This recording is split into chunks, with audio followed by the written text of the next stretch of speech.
बिस्मिल्लाहिर्रहमानिर्रहीम। अस्सलाम वालेकुम स्टूडेंट्स। आज का जो हमारा टॉपिक है वो है चैप्टर नंबर 7 ऑसिलेशंस का लेक्चर नंबर 3 और हॉरिजॉन्टल मैस स्प्रिंग सिस्टम। तो इस टॉपिक के अंदर हमने आज उसी तरह जैसे हमने चैप्टर नंबर 2 में एक ऑर्बिटिंग या सर्कुलेटिंग बॉडी के की जो है डिफरेंट पॉइंट्स यानी कि डिफरेंट जो उसके पैरामीटर थे जिसको हमने instantaneous displacement, instantaneous velocity, time period, frequency वगैरह जो है जो हमने वहाँ पे फाइंड आउट की थी। यहाँ पे भी हमने हॉरिजॉन्टल मैस स्प्रिंग सिस्टम को भी प्रूव करना है। It is simple harmonic motion और इसके भी आपने वैसे ही जो मुख्तलिफ पैरामीटर्स हैं वो डिटर्मिन करने हैं। तो उसके लिए चलिए हम सपोज करते हैं कि हमारे पास एक हॉरिजॉन्टल मैस स्प्रिंग सिस्टम है और वो इनिशियली एट रेस्ट है। ये कब की बात है? जब उसके ऊपर कोई भी फोर्स अप्लाई नहीं हो रही, जब वो मीन पोजीशन पे, इसको आप क्या नाम देंगे? Mean position. जब वो मीन पोजीशन पे है, जब मीन पोजीशन पे है, कोई डिस्प्लेसमेंट उसने तय नहीं किया, तब उसका एक्सेलरेशन भी ज़ीरो है। लेकिन जब हम इसके ऊपर फिर फोर्स अप्लाई करते हैं तो ये अपनी पोजीशन से जो है वो डिस्प्लेस होता है। कौन सी force? According to Newton second law F is equals to M A आपने फोर्स अप्लाई की जो कि अवे फ्रॉम मीन पोजीशन थी। तो लेट्स सपोज हम करते हैं कि इसने यहाँ तक जो है वो x is equals to x not distance तय किया, जिसको हम कह रहे हैं यहाँ पे एक्सट्रीम पोजीशन।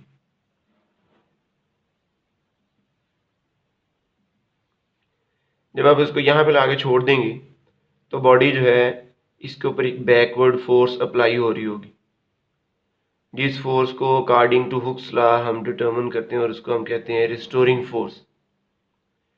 ये जो बैकवर्ड फोर्स है हुक्स लॉ के अकॉर्डिंग है, जैसा कि हमने पहले भी जाना है लेक्चर नंबर 1 के अंदर, कि जो आपके पास रिस्टोरिंग फोर्स है इसके अकॉर्डिंगली हुक्स लॉ ने यूँ डिफाइन किया है कि अप्लाइड फोर्स जो है ये डायरेक्टली प्रोपोर्शनल होती है डिस्प्लेसमेंट की, और जो रिस्टोरिंग फोर्स है अकॉर्डिंग न्यूटन थर्ड लॉ जितनी अप्लाइड फोर्स होगी उतनी ही रिस्टोरिंग फोर्स होगी, लेकिन उसकी अपोजिट डायरेक्शन के अंदर। तो यहाँ पे आप हुक्स लॉ के accordingly F equals to M a को भी, जो कि न्यूटन सेकंड लॉ है, और F equal to k into x, इसको भी आप अप्लाइड फोर्स ही कह रहे हैं। ये जो हुक्स लॉ है ये जस्ट यहाँ पे यूज़ होगा रिस्टोरिंग फोर्स की वैल्यू को डिटर्मिन करने के लिए, रिस्टोरिंग फोर्स को डिफाइन करने के लिए। तो हमने हुक्स लॉ को यूज़ किया, रिस्टोरिंग फोर्स डिफाइन की इसे। तो रिस्टोरिंग फोर्स को क्या करेगी? बैक मीन पोजीशन यानी कि इक्विलिब्रियम पोजीशन की तरफ लाने की कोशिश करेगी। लेकिन बॉडी जब यहाँ पे आएगी बैकवर्ड आते हुए तो वो इनर्शिया की वजह से यहाँ नहीं रुक पाएगी। याद रहे कि हमने ये जो कंडीशन सपोज की है ये फ्रिक्शनलेस सपोर्ट वाली कंडीशन है, आइडियल कंडीशन है, जिसमें बॉडी के ऊपर कोई भी एक्सटर्नल फोर्स एक्सर्ट नहीं हो रही। तो ये बॉडी जो है ये यहाँ पे रुकने की बजाय मीन पोजीशन पे बैक यहाँ पे आ जाएगी इस तरफ, और कहाँ तक एक्सटेंड होगी? जितनी वो राइट साइड पे एक्सट्रीम पोजीशन पे एक्सटेंड हुई थी। इट्स मीन कि ये इस साइड पे इसकी एक्सट्रीम पोजीशन होगी।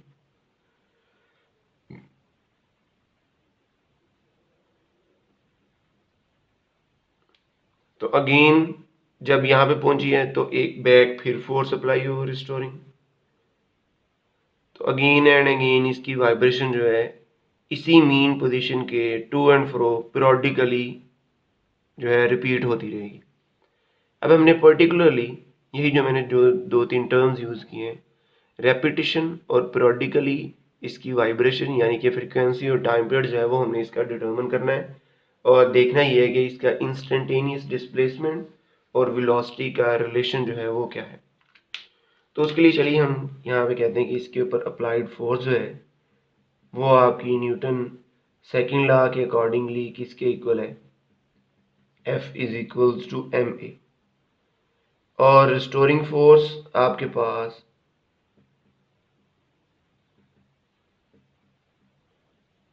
अकॉर्डिंग टू हुक्स लॉ उसका फार्मूला आपके पास है f r is equal to k into x, और रिस्टोरिंग फोर्स है तो इसलिए इसके साथ माइनस साइन भी आ जाएगा। अब चूंकि न्यूटन थर्ड लॉ ये कहता है कि कोई भी एक और इसके अलावा फोर्स एक्सर्ट नहीं हो रही, तो इसका मतलब है अप्लाइड फोर्स बराबर है उसकी बैकवर्ड लगने वाली फोर्स के, यानी कि ये दोनों जो है आपस में इक्वल है।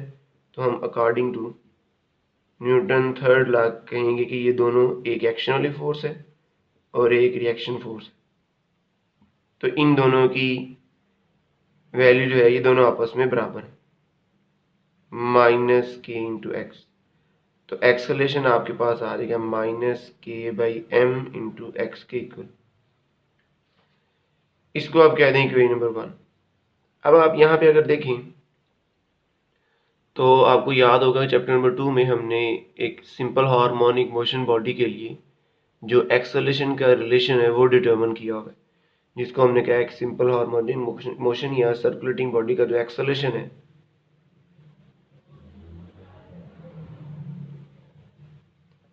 as we know in simple harmonic motion body acceleration is equals to minus omega square x। अब वहां पे पर्टिकुलरली सर्कुलेटिंग बॉडी थी इसलिए हम उसको सेंटीमीटर एक्सेलरेशन कहा था। अब यहाँ पे जनरली भी आप उसको सिंपल हार्मोनिक मोशन बॉडी के लिए एक्सेलरेशन भी बोल सकते हैं। अब चूंकि ये भी एक्सेलरेशन है और ये भी एक्सेलरेशन है, ये भी रेपिटेशन वाला था, ये भी रेपिटेटिंग बॉडी का एक्सेलरेशन है, तो आप इन दोनों को कंपेयर कर लें। कंपेयरिंग 1 एंड 2 कंपेयर कर दें लाइक इस तरह से, ये एक्स ए का रेप्लिका नेगेटिव नेगेटिव और ओमेगा स्क्वायर किसका रेप्लिका के बाई एम का। यहाँ आप इन दोनों को इक्वेट कर दें, minus k by m x is equals to minus omega square x. तो एक्स एक्स के साथ माइनस माइनस के साथ, तो आपके पास ओमेगा स्क्वायर किसके इक्वल आ गया, के बाई एम के, यानी कि ओमेगा किसके इक्वल है, के बाई एम अंडर रूट के। ये आपके पास इसका कांस्टेंट आया एंगुलर फ्रीक्वेंसी का, और एंगुलर फ्रीक्वेंसी आप देखें तो किसके ऊपर डिपेंड कर रही है, के जो कि आपके पास स्प्रिंग कांस्टेंट है और m mass of the vibrating body है जो कि स्प्रिंग के साथ अटैच है। अब इसी ओमेगा की जो है मदद से हमने इसका टाइम पीरियड और जो फ्रीक्वेंसी है वो डिटर्मिन कर लेनी है। तो यहाँ पे हम देखेंगे कि हमें पता है कि फ्रीक्वेंसी जो है उसका रिलेशन एंगुलर फ्रीक्वेंसी के साथ कुछ यूं है, एंगुलर फ्रीक्वेंसी ओमेगा जो है वो किसके बराबर होती है, 2 पाई एफ के। इसको आप कहते हैं इक्वेशन नंबर 3। तो हम यहाँ से इक्वेशन नंबर 3 यूज कर सकते हैं। यूजिंग इक्वेशन 3 आप इसको लिख सकते हैं एफ इज इक्वल्स टू 1/2 पाई और ओमेगा किसके इक्वल आ जाएगा, के बाई एम के। तो ये आपने फ्रीक्वेंसी का रिलेशन जो है वो डिटर्मिन किया इसमें। इसके बारे में हम अभी टाइम पीरियड के साथ ही इसकी इंपॉर्टेंस भी जानेंगे और ये किन किन पैरामीटर पे डिपेंड करता है। टाइम पीरियड जो है वो आपके पास ये रेसिप्रोकल ऑफ फ्रीक्वेंसी भी होता है, और अगर हम इसको भी एंगुलर फ्रीक्वेंसी के फॉर्म में लिखें तो उसको हम यूं भी लिख सकते हैं कि omega is equals to 2 pi over t भी लिख सकते हैं। तो आप डायरेक्टली भी इसको कोरिलेट कर सकते हैं अगेन यूजिंग इक्वेशन 3। तो आप यहाँ से टी को लिख सकते हैं 2 पाई ओवर ओमेगा, और ओमेगा की वैल्यू जब नीचे पुट करेंगे के बाई एम अंडर रूट, तो इसको आप लिख सकते हैं टी को 2 pi under root m over k.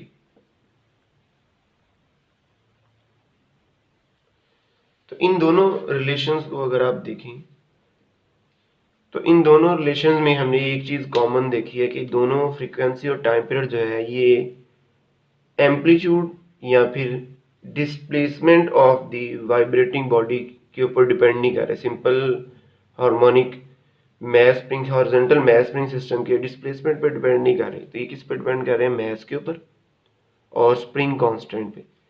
तो यहाँ पे आप देखें तो मैस इंक्रीज करने से फ्रिक्वेंसी डिक्रीज होगी स्क्वायर रूट ऑफ टाइम्स के अकॉर्डिंगली, और यहाँ पे मैस इंक्रीज करने से square root of time mass के अकॉर्डिंगली टेम्परेचर जो इसका टाइम पीरियड है वो इंक्रीज होगा। स्प्रिंग कांस्टेंट एक ही स्प्रिंग के लिए जो है वो सेम रहता है। स्प्रिंग कांस्टेंट के जो है ये स्प्रिंग की स्टिफनेस के ऊपर डिपेंड करता है, जो कि हमने चैप्टर 7 के ही फर्स्ट लेक्चर के अंदर जो है इसको जाना। अब हम जो है इसी ओमेगा के इस्तेमाल से, ओमेगा के यूज़ करके हम इंस्टेंटेनियस वैल्यू ऑफ डिस्प्लेसमेंट और वेलोसिटी जो है वो डिटरमिन करेंगे। तो इंस्टेंटेनियस जो इसका डिस्प्लेसमेंट है उसको आप तो हम इंस्टेंटेनियस डिस्प्लेसमेंट की बात कर रहे थे, जिसमें हमने बताया कि उसी तरह हम सिंपल हार्मोनिक मोशन के लिए इंस्टेंटेनियस डिस्प्लेसमेंट जो है उसको जानते हैं, और उसका फार्मूला होता है x is equals to x not sine of omega t. ये आपने जो है इसका डिस्प्लेसमेंट बताया हुआ है। तो यहाँ पे भी अगेन आप इक्वेशन नंबर 3 जो है वो यूज़ कर सकते हैं। x किसके इक्वल आ जाएगा, x not sine of k by m under root into t. इस इक्वेशन का भी मतलब ये है कि आपके पास जो वेरिएशन इन इंस्टेंटेनियस डिस्प्लेसमेंट है वो k बाई m के ही ऊपर ही डिपेंड कर रही है। यानी कि आपके पास फ्रीक्वेंसी, टाइम पीरियड और इंस्टेंटेनियस डिस्प्लेसमेंट, इन तीनों की जो वेरिएशन है वो डिपेंडेंट है स्प्रिंग कांस्टेंट और mass of the vibrating body के ऊपर। अब हम इसी से नेक्स्ट जो लास्ट वाला इसका पैरामीटर है वो हम डिफाइन करने लगे, instantaneous velocity.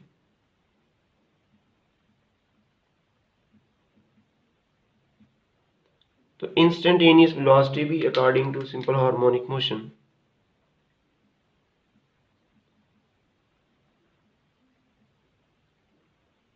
v is equals to omega into x not square minus x square relation है। अगेन आप यहाँ पे भी इक्वेशन नंबर 3 यूज करें। यूजिंग इक्वेशन 3 v किसके इक्वल आ जाएगा, k by m under root into x not square minus x square. ये आपका एक रिलेशन तो आ गया। अब यहाँ पे आप देख रहे हैं कि वेलोसिटी जो है वो डिपेंड कर रही है k बाई m पे भी और इंस्टेंटेनियस डिस्प्लेसमेंट के ऊपर। जैसे जैसे डिस्प्लेसमेंट वेरी करेगा वेलोसिटी भी इसकी वेरी होगी। लेकिन यहाँ पे अब लास्ट पे एक रिलेशन यूं भी आ सकता है, वो शॉर्ट फॉर्म में पूछ सकता है कि फाइंड आउट या drive the relation between instantaneous velocity and maximum velocity. उसको भी हमने यहाँ पे जस्टिफाई करना है। यानी कि क्या है, relation between instantaneous and maximum velocity.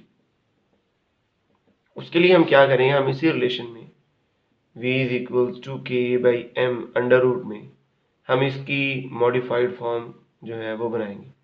और वो कैसे कि आप इसके ये जो डिस्प्लेसमेंट वाला फॉर्म है इसमें से आप एक्स नॉट स्केयर कॉमन ले लें। तो यहाँ से कॉमन लेंगे तो 1 आ जाएगा, और जहाँ पे कोई भी वो टर्म ना हो जो कॉमन ले रहे हैं तो उसको हम उधर डिवाइड कर देते हैं। तो ये अब दो अलग अलग से पैरामीटर कंपोनेंट बन गए। ये फैक्टर अलग से, ये फैक्टर अलग से, तो इसको आप अलग से